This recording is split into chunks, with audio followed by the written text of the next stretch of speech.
At 7:30, this is the game of the day, in my opinion. Maybe Texas Tech Utah can give it a run for its money, but when you're talking about pure playoff importance, this is a big one. You got number 9 Illinois, who's 3-0, traveling on the road to number 19 Illinois. Indiana, who's also 3-0. Indiana favored by 6 points on NBC. Luke Altmaier's gone 56 of 78 for the Illini, thrown for 709 yards, 8 touchdowns, 0 interceptions. Caden Fagan has had 50 carries for 222 yards and 3 touchdowns, and Hank Beatty has had 19 catches for 289 yards and a touchdown. Fernando Mendoza for the Hoosiers has gone 55 of 76, thrown for 708 yards, 9 touchdowns, 0 interceptions. Kalen Black has had 34 carries for 217 yards and a touchdown, and Omar Cooper Jr. has had 13 catches for 299 yards and 4 touchdowns. Illinois is 46-25 all time against Indiana. Last game did go to Illinois in 2023. The previous 4 did go to Indiana, though. So Indiana, for the past couple of years, have been the dominant one in the series. 2011 was the last time Illinois was able to go on the road and beat Indiana. Brett Bielema is 1-1 during his time at Illinois against Indiana. So again, this is a really important game when you're talking about the playoff picture from Illinois' side of things. Massive game you got to have when you're talking about where you want to put yourself in the college football playoff picture. I said this from the very beginning of the season. If Illinois can start their season 5-0, they are almost a lock for the college football playoffs. Because, again, their schedule was very front-loaded. At least it looked like it at the time. Duke, a team, seemed like it was pretty competent in the ACC. A road trip there was going to be difficult to win. This game against Indiana, road trip should be difficult to win. They have a big game against USC next week. Should be difficult to win. If you can start 5-0, there's not many teams from then on out that can really beat you.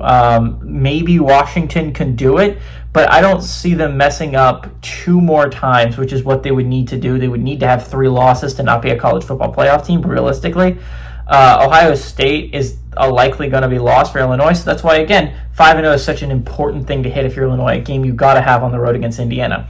From Indiana's side of things, this is a game you've got to have simply because you can't lose this one when you have at Penn State coming up. You have at Oregon at the end of the year, right? So if you're looking at it from that perspective, if you're Indiana, you assume you're going to lose those 2 games, which means you can't lose any more. So again, if you're Indiana, you would like to not be forced to have to beat Oregon or Penn State to make the college football playoffs.